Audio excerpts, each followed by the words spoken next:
오늘의 말씀은 마태복음 14장 22절에서 34절입니다.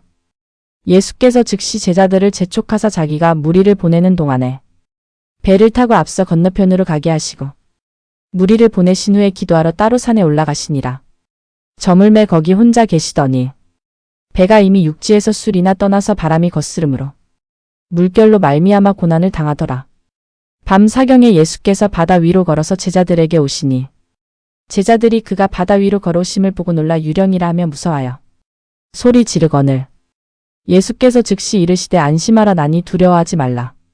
베드로가 대답하여 이르되 주여 만일 주님이시거든 나를 명하사 물 위로 오라 하소서 하니 오라 하시니 베드로가 배에서 내려 물 위로 걸어서 예수께로 가되 바람을 보고 무서워 빠져가는지라 소리질러 이르되 주여 나를 구원하소서 하니 예수께서 즉시 손을 내밀어 그를 붙잡으시며 이르시되 믿음이 작은 자여 왜 의심하였느냐 하시고 배에 함께 오름에 바람이 그치는지라 배에 있는 사람들이 예수께 절하며 이르되 진실로 하나님의 아들이로소이다 하더라.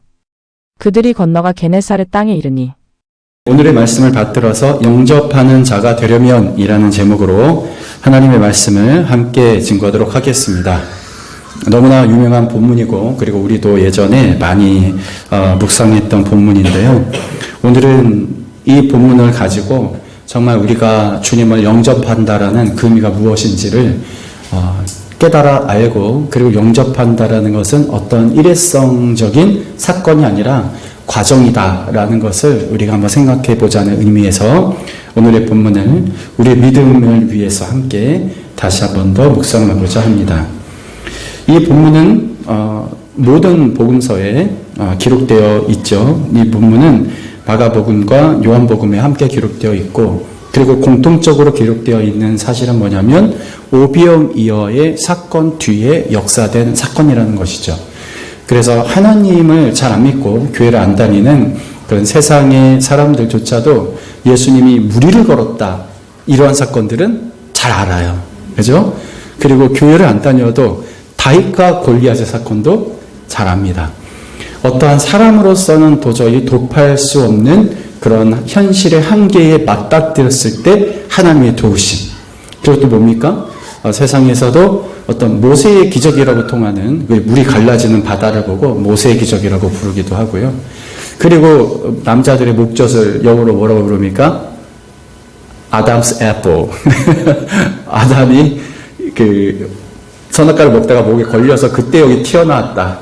어떠한 그런 이런 역사적인 증거가 아니라 성서적인 어떤 그런 이야기를 토대로 이 세상에는 많은 이야기가 있지만 그럼에도 불구하고 오늘의 사건은 비유나 어떤 그러한 상상이 아니라 예수 그리스도께서 우리에게 영접하는 자가 되기 위해서 진짜로 영접한다라는 것이 무엇인지를 이 험한 풍랑 속에서 깨달아 알게 해주시는 사건입니다.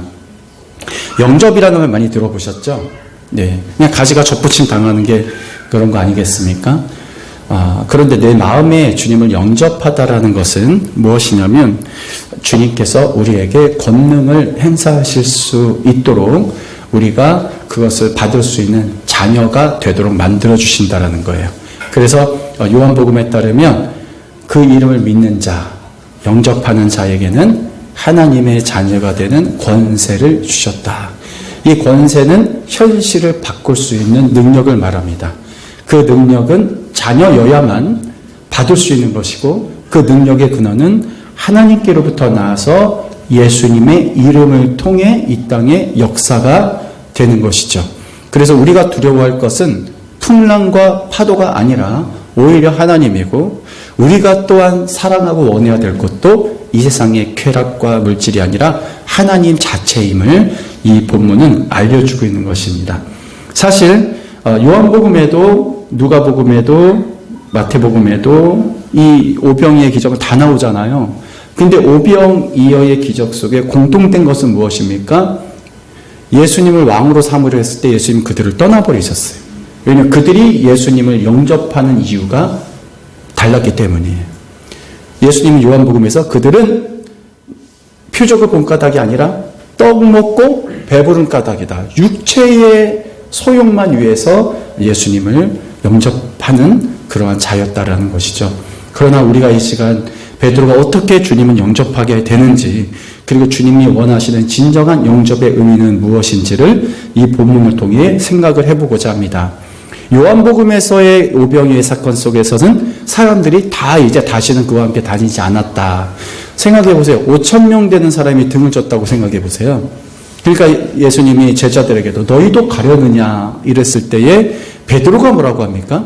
생명의 말씀이 주께 했사오매 우리가 누게로 가오리까. 요한복음에서는 이렇게 오병이의 사건 뒤에 나오는 예수님과 베드로와 제자들의 대화를 싣고 있습니다. 그러한 것들을 우리가 토대로 예수님의 표적과 어떤 우리를 먹이고 입히시는 그 궁유한 풍성한 물질적 풍요와 은혜가 우리가 그것이 예수님을 따라가는 목적이 되어서는 안 되겠구나. 예수님은 그래서 뭐라고 하십니까?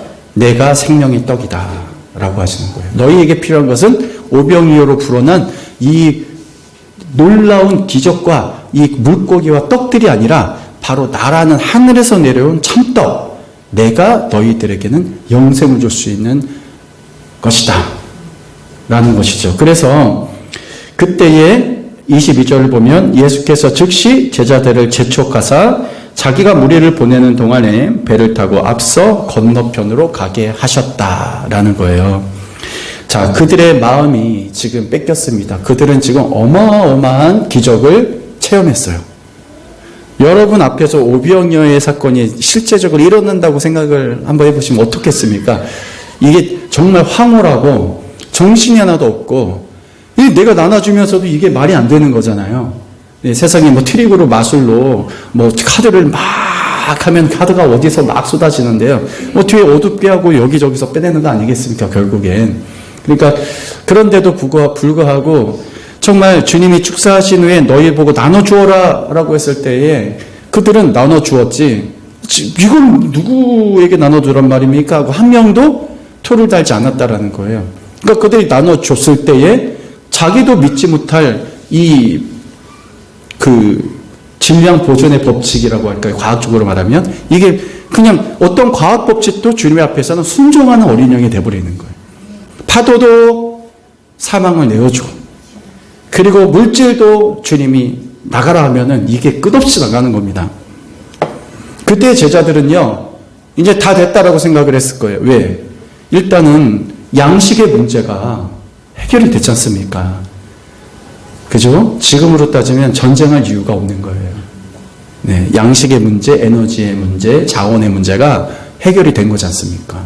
말씀만 하면 그냥 바다에서 물고기들이 막 튀어 올라오고 하늘에서 막 비가 내리고 땅에서 막 농작물이 그냥 스스로 자라고 이제 제자들은요 이러한 것만 생각하고 우리가 이제야 이 주님을 만나서 다 됐다라고 생각을 했을 겁니다. 그래서 주님은 제자들이 정신없을 때 재촉을 했다 그러는 거예요. 왜? 지금 올바른 영접이 되지 않았다라는 거예요. 그래서 즉시 제자들을 재촉하사 자기가 무리를 보내는 동안에 배를 타고 앞서 건너편으로 가게 하시고 그리고 주님이 원래 제자들이 해야 될 일 아닙니까? 정리정돈 누가 해야 돼요? 그 12강줄이 누가 채웠을까요? 네, 물론 성경에는 뭐 그런 말씀 없습니다. 하지만 주님이 다 정리하시고 다 하셨어요. 제자들은 빨리 배를 타고 건너편으로 가게 하셨죠. 그리고 무리를 보내신 후에 주님은 무엇을 하셔야만 했는가? 오병이어의 기적에는 축사를 하셨어요. 그런데 홀로 제자도 떠나 보내시고 근데 제자들은 사경으로 주님이 내모신 거예요. 잠시 후에 있을 일을 주님이 모르셨을까요? 아셨을까요? 알면서도 때로는 홀로 남겨진 듯한 암흑의 바다로 내보낼 때가 있다라는 거예요. 우리가 주님이 재촉해서 주님을 위해서 주님이 명령해서 이렇게 온다 하더라도요 거기가 망망대해에 나를 지켜줄 만한 것이 아무것도 없는데 더욱이 성난 파도 속으로 우리를 밀어 넣으실 수도 있다는 겁니다.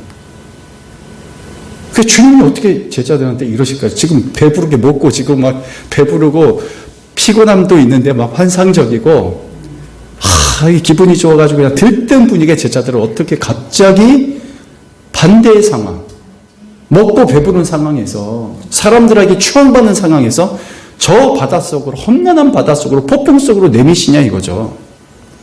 그 이유가 무엇이었을까요? 제자들 또한 예수님을 바라보는 목적과 영접의 의미가 바뀌어버렸기 때문이에요. 야, 이 정도면 됐다. 네. 주님이 가시는 고난과 그 십자가와 반대로 가고 있기 때문입니다. 그래서 주님은 무리를 보내신 후에 뭐하러 가십니까? 기도하러 가셨다라는 거예요.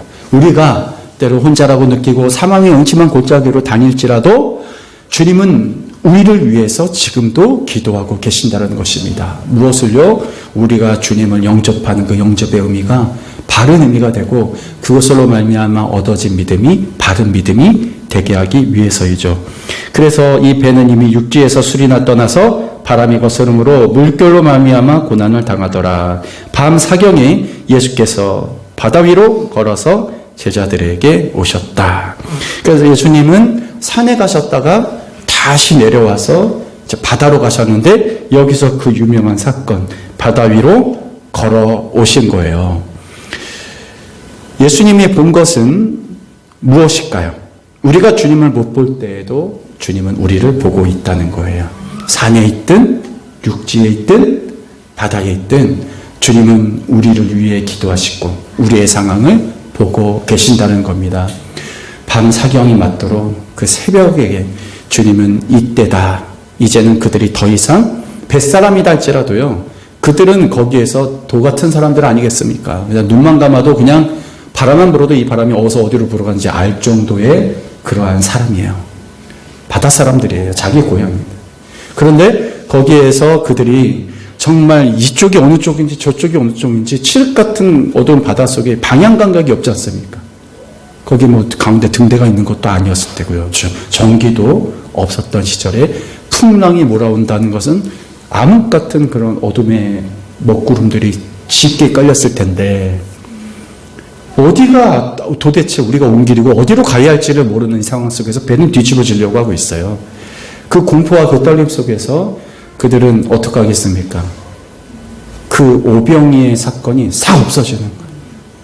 그러면 놀라서 막 자빠지는 겁니다. 지금 보니까. 그런데 예수님을 보자마자 그들은 예수님이 우리를 도우러 왔다가 아니라 귀신이다 하고 더 놀라는 거예요. 자연재해 때문에 놀라고 두려움, 육체의 죽음의 두려움 때문에 놀라고 영적인 것에 대한 두려움 때문에 놀라는 겁니다. 영적인 것. 그래서 여러분, 그러나 주님은 바로 물 위에 있는 사방이 가로막힌 채 갈 곳이 없이 정신없이 떠도는 우리의 영혼을 위해 이 땅에 오신 것이 물 위로 걸어온 것보다 더 놀라운 기적이라는 사실을 믿으시기를 주의 이름으로 축복합니다.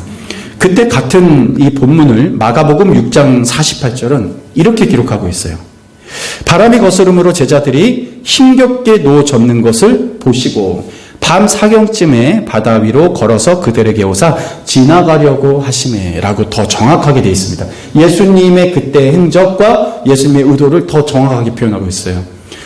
마태는 그냥 예수님 왔다라고만 결론만 얘기했지만 마가는 뭐라고 하냐면 이제 바람이 거스러서 제자들이 힘겹게 누워 젖는 것을 보신 거예요. 그리고 똑같은 밤 사경쯤에 그러니까 3시부터 6시 사이예요. 새벽 3시부터 6시 사이에 바다 위로 걸어서 그들에게 오사 근데 지나가라고 하셨다라는 거예요. 아니 와서 걱정 마라 내가 왔다 이래야 되잖아요. 내가 물 위로 걸어서 왔어 얘들아 이래야 되는데 그냥 쓱 지나가라고 하셨다는 거예요. 그러니까 그들이 볼 때 진짜 더 유력 같지 않겠습니까? 뭐가 이렇게 쓱 그리고 그 물이 있는 사람이 있을 수가 있는 곳이 없는 곳이에요. 없죠. 여러분이 15층 아파트에 사는데 베란다에서 누가 똑똑똑 문 두드리면 그게 얼마나 황당하고 무섭겠습니까? 저기는 사람이 있을 때가 아니잖아요. 근데 예수님은 마가복음 6장 48절에 지나가려고 하셨다라는 거예요. 왜 그랬을까요? 예수님을 그때는 큐리오스, 주님이라고 불렀어요. 그죠? 주님이라고 불렀어요. 자, 오늘 본문 28절을 보겠습니다. 시작! 베드로가 대답하여 이르되 주여 만일 주님이시거든 나를 명하사 물 위로 오라 하소서. 이때 베드로는 참 그렇게 막 배운 사람은 아니지만 중요할 때 주님께 무언가 달려드는 사람이에요. 막 그게 자기의 육정도 있었고 성령께서 이끄시는 것도 있었고 주는 그리스도시요 살아계신 하나님의 아들이십니다. 그런데 주여 주를 아무도 해할 수 없습니다. 그런 일을 겪고 죽게 일어나지 않을 것입니다. 십자가로 거부하고요. 하여튼 베드로는 주님께 좋은 모습으로는 간 건 아니에요. 근데 여러분 무엇이라도 주님께 무언가를 요구할 때는 주님은 우리에게 가르쳐 주시는 분이시고 또 우리를 인도해 주시는 분이십니다. 여기서 베드로가 갑자기 주님이라 그래요. 근데 만일 주님이시거든 나를 명하사 무리로 오라 하소서 이렇게 되어 있습니다. 여러분 이게 무엇일까요? 바로 제자들은 주님을 만나면 영접을 해야 되는데 그런데 아브라함이 창세기에 보면은 여호와를 영접하는 장면이 나와요. 창세기 여호와를 영접하는 장면이 나오는데 하나님께서 사람의 모습으로 이 땅에 현현하셨어요. 그래서 아브라함이 이렇게 딱 보는데 나그네가 딱 지나가는 거예요. 그래서 이리로 들어오시오 이러지 않고 달려나가서 그들을 영접합니다. 이스라엘에서 고대의 영접이라는 것은 주님이라고 명할 때는 가서 모시고 오는 거지 주인이 가서 문 두드리고 열어라 이러지 않아요. 미리 가서 이렇게 데리고 오십니다.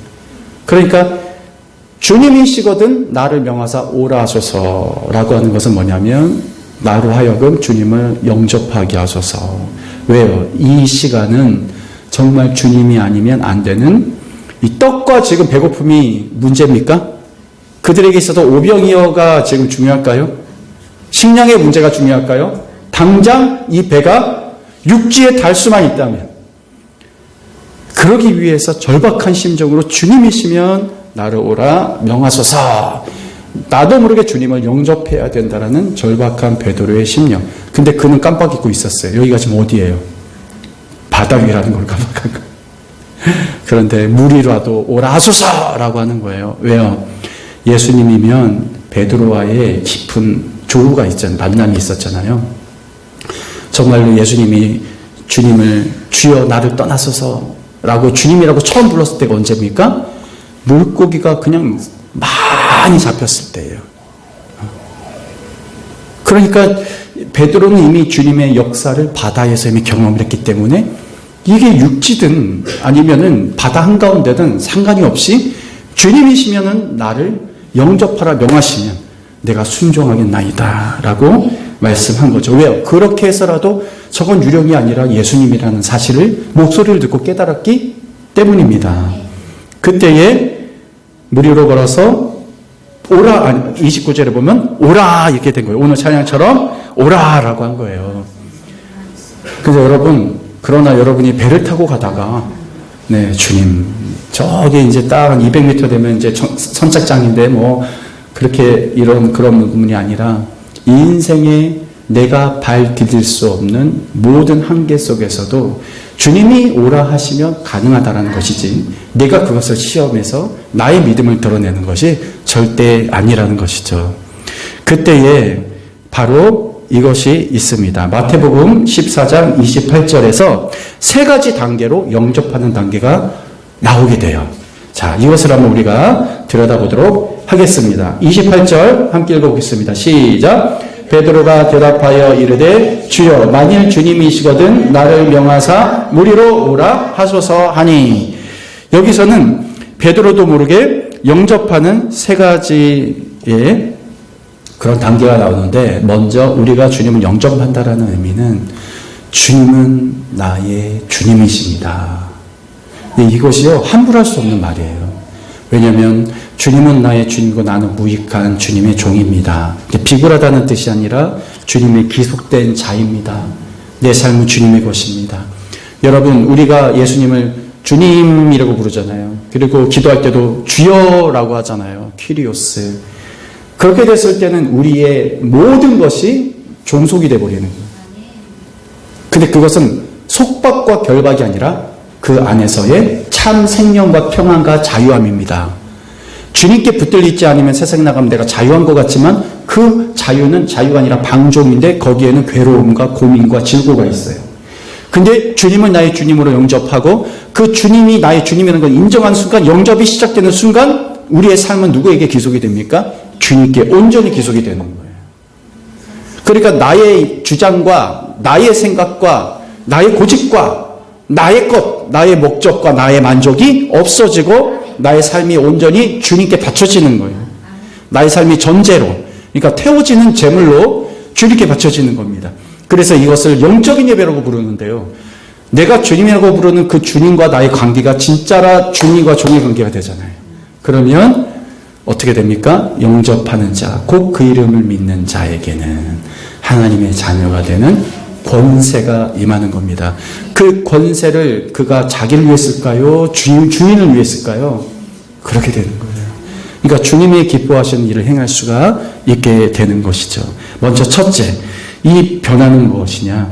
베드로가 이르되 주여, 만일 주님이시거든. 아직까지는 확신이 있지 않아요. 왜? 예수께서 즉시 이르되 안심하라, 나니 두려워하지 말라라고 했을 때 이 목소리 누구 목소리예요? 저 오른쪽에 그물을 던져라.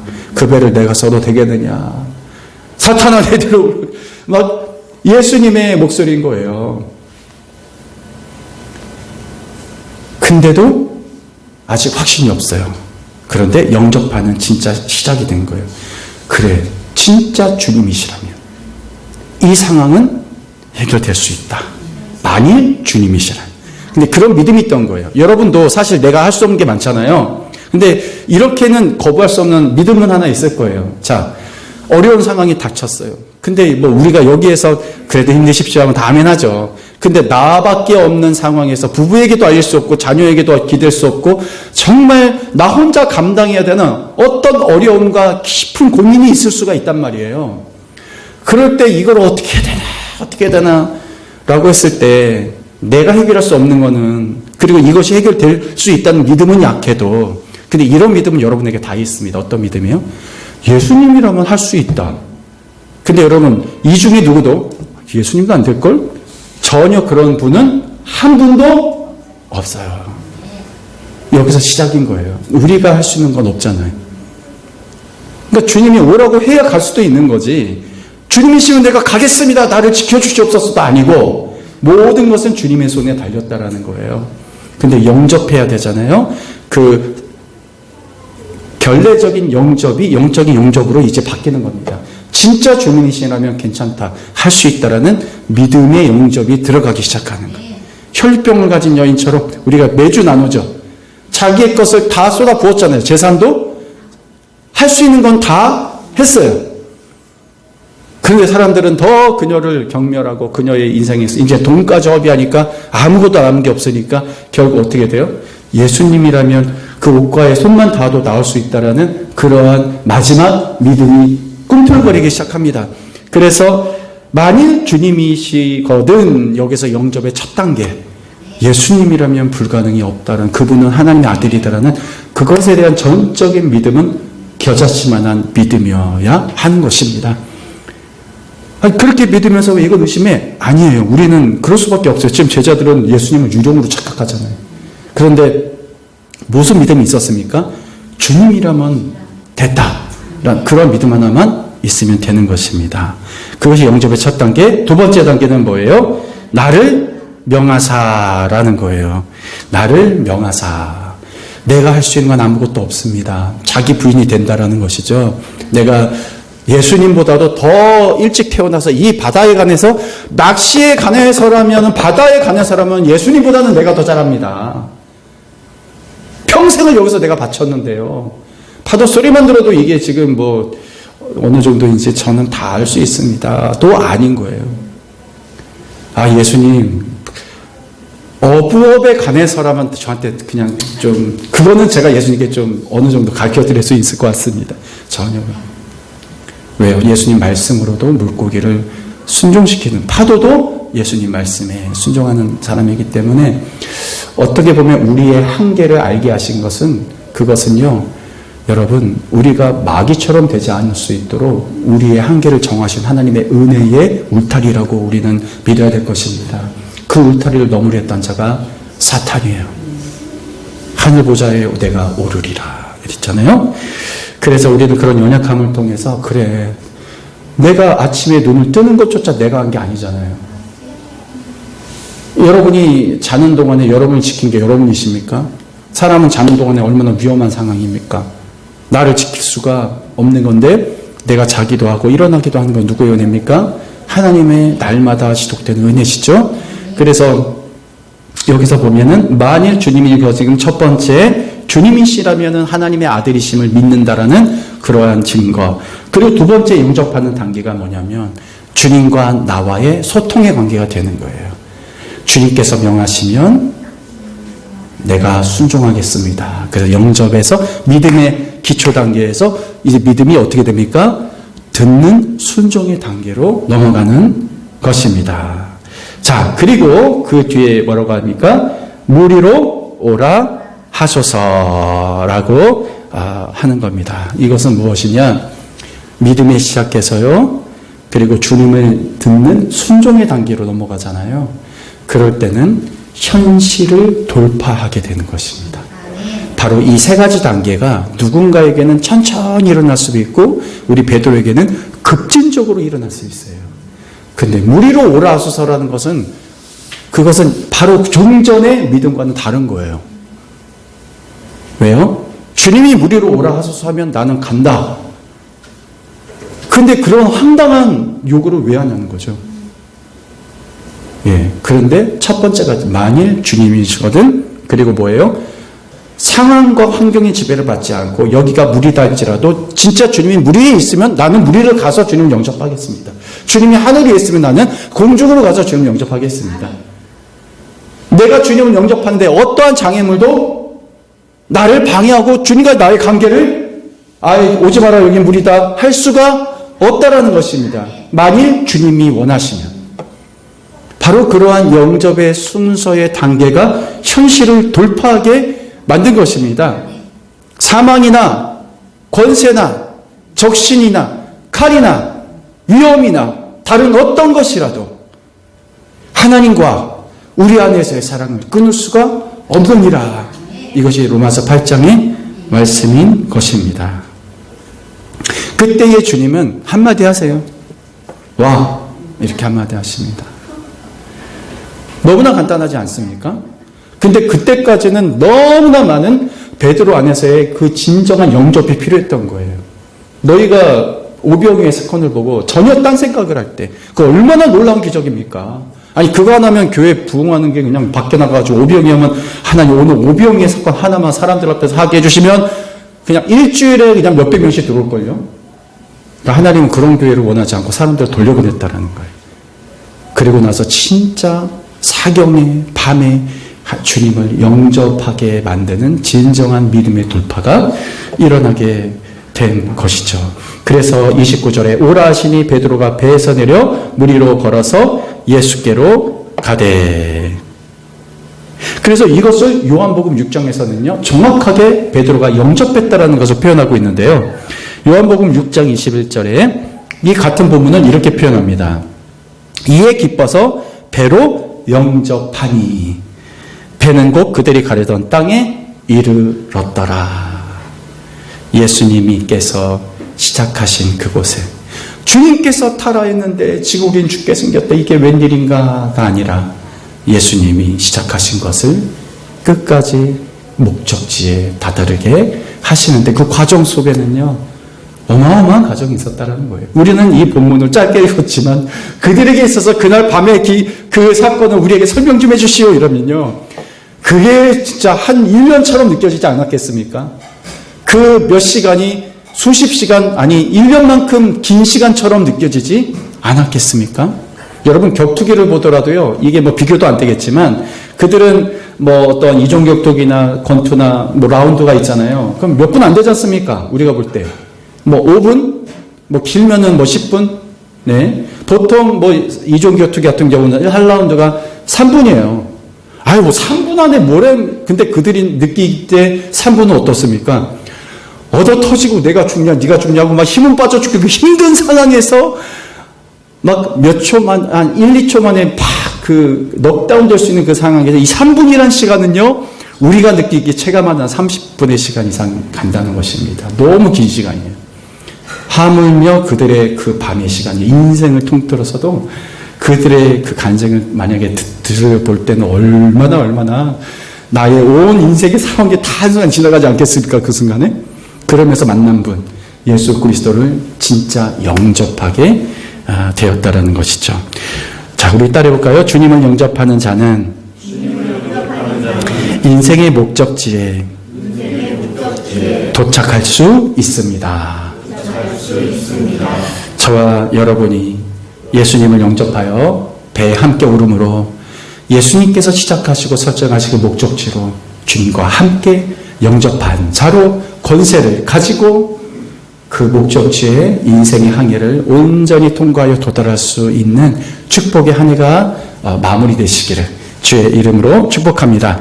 함께 기도하시겠습니다.